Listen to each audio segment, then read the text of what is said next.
You've been waiting on you, Aunt, for a whole hour.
I love everybody supporting me.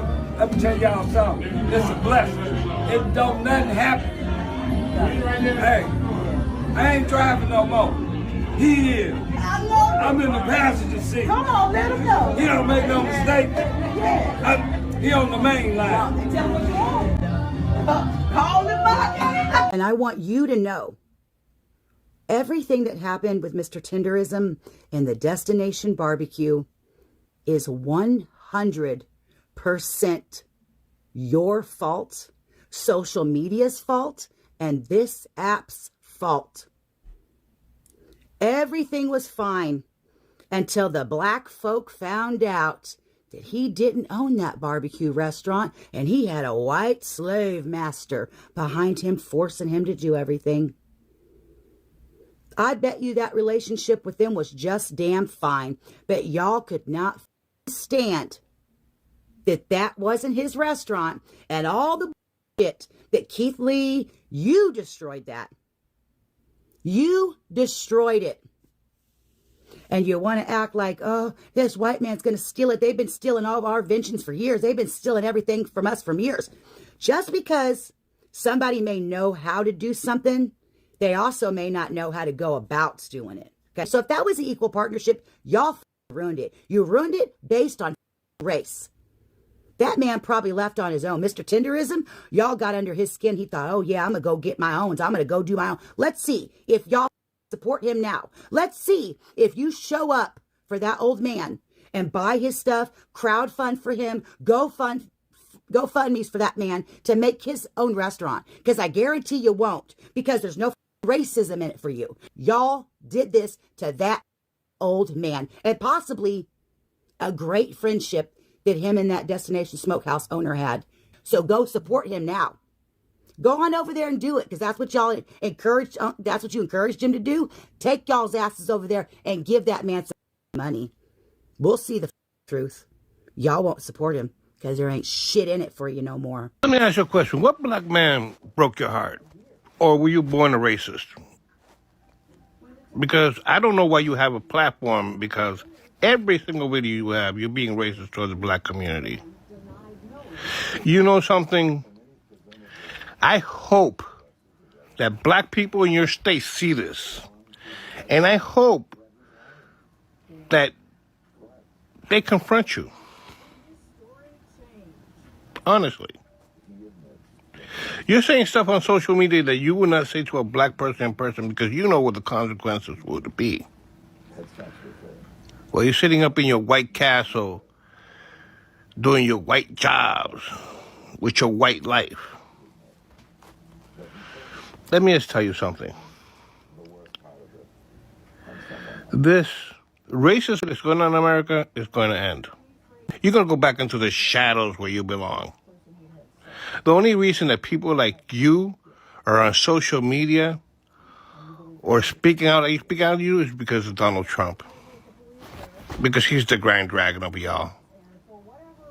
Plain and simple. Let me tell you a story. A person like yourself, okay, came over and called a black woman the N-word. That gentleman lived in the same state that she did. You know what she did? She came over and showed up at his house and threatened to tell his wife that he was on Grindr, a gay dating site.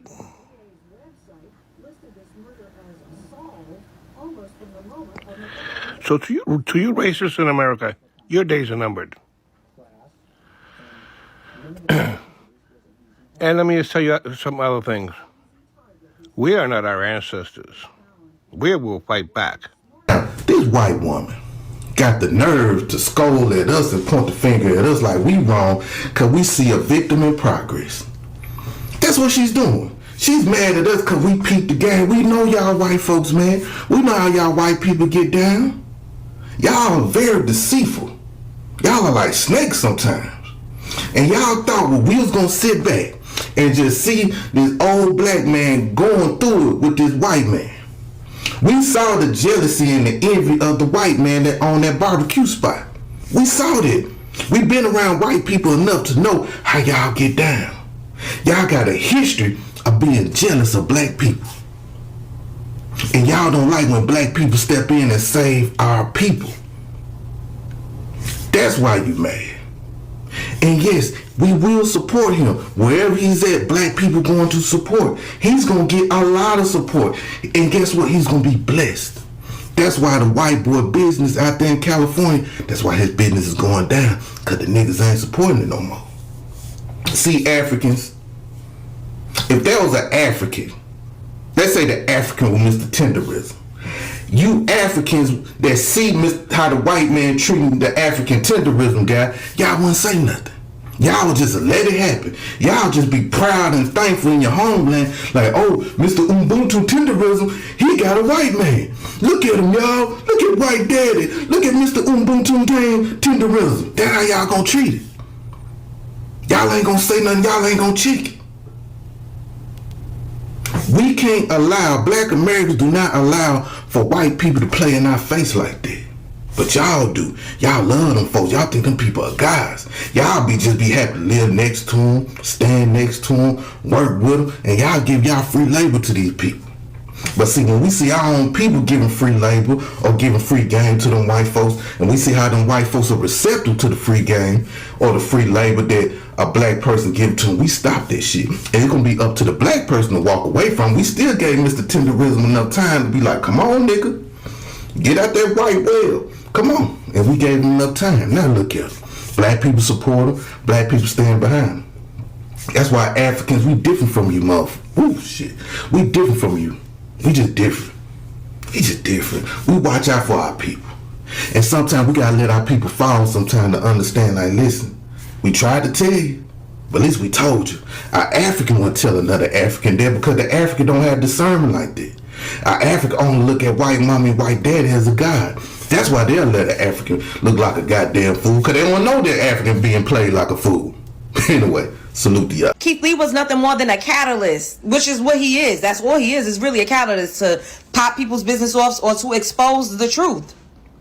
If everything was working out so well, then there wouldn't have been anything that could have happened to make that partnership crumble. I'm sure Mr. Tendernism was not getting paid what he was owed, and I'm sure he was being held back from doing brand deals, doing sponsored deals, doing promotional campaigns, and working with other people, because guess what? Now that he's not over there on that plantation anymore, I done seen him with the Ronald Isley. These are celebrities, and you know they're paying him what he's worth. I done seen him doing skits with other content creators. I done seen him on Shannon Sharp's podcast being interviewed. He created a different social media. He already got hundreds of thousands of followers over there. So clearly we support our own. Us supporting our own is the only reason why Destination Smokehouse became visible. Because we spend money. As much as y'all like to talk about us, we spend money. and we have cultural influence. Keith Lee is a black man, okay? Look at how many establishments he helped to pop off. Even white ones. So, mind your manners. We don't need you to exploit us. And this has been happening. Y'all will steal, and that's why a lot of things that y'all say y'all invented is a damn lie, because y'all been stealing patents and stealing intellectual property of black people since we came into contact with y'all. We just seen it in modern times, because why you needed to trademark Tendernism? What you was gonna do with it? Sell merch? Probably, I heard Tariq say he was gonna probably change the restaurant name to Tendernism Smokehouse, or probably open up another restaurant called Tendernism. He had a whole scheme that Todd set up to use that man's likeness. He didn't deserve it. So, anyways, what y'all think? Spread love is the Brooklyn way. Everything that happened with Mr. Tenderism and the Destination Barbecue. Once you don't even take the time out to pronounce it right, everything else, shut the fuck up. Then she says this. Everything was fine. I feel that they were a good bit happier than they are now. They had less in the way of material things.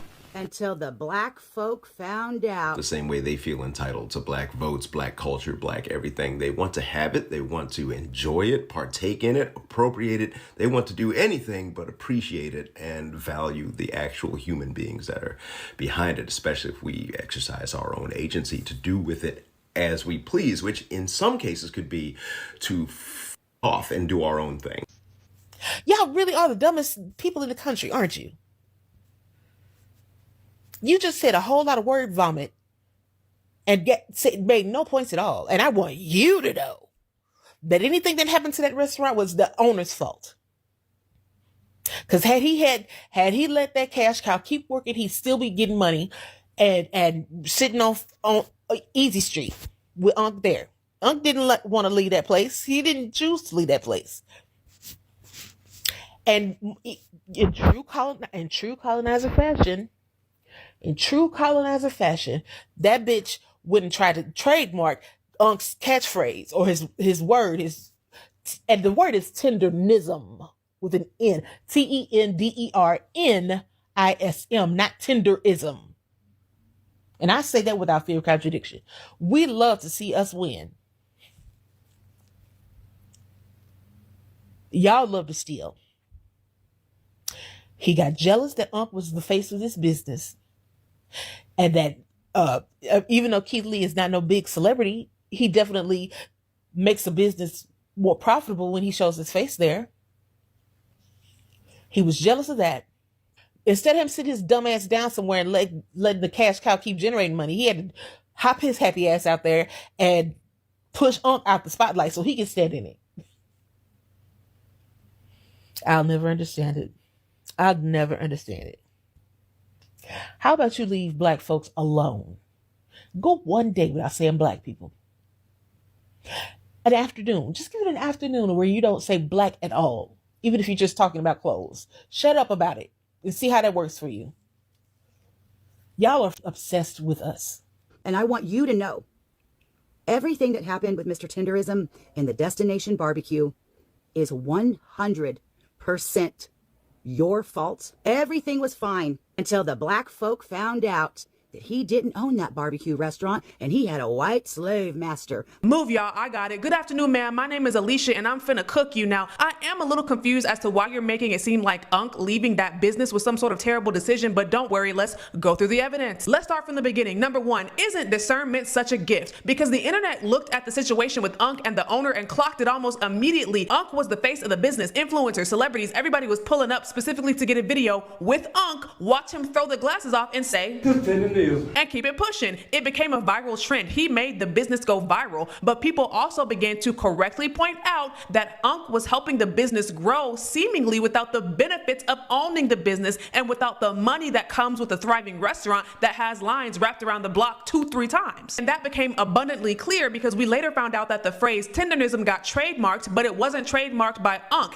even though that is literally his catchphrase. And that's a problem. So when the Keith Lee situation blew up, all it really did was expose and confirm what people already suspected. And they eventually parted ways. Now, the owner says that Unc was not asked to leave, but Unc said on his GoFundMe that he was fired, and I personally have no reason to believe that Unc would lie about something like that. I believe him when he says that he was fired. But here's the thing about life. When one door closes, another door opens. Amen? Because when Unc left, he started his own business. He's still going viral, but now it's on his own terms. He's going on tour. He catered for the Ron Isley. He was featured this week on the Sherry Shepherd Show, and he posted a video with the lawyer who filed the trademark for Tendernism, and that lawyer said he's going to give that trademark to Unc, so Unc will now be the owner of the phrase Tendernism. Isn't that amazing? The blessings have just been raining down upon Unc ever since he left that other barbecue restaurant. So from where I'm sitting, Unc seems to be doing just fine. So let's go back to your original question. Mr. Tenderism, y'all got under his skin. He thought, oh yeah, I'm gonna go get my own. I'm gonna go do my own. Let's see if y'all fucking support him now. To me, I feel like you were trying to sneak this and say, oh, nobody would support Unc if he left the restaurant. But from where I'm sitting, it seems like Unc is doing just fine. I'm not at Destination Smokehouse. I'm with Tendernism now. You know, I had to go on my own, you know, so that way I can do what I have to do. So I don't want nobody to be, it is what it is.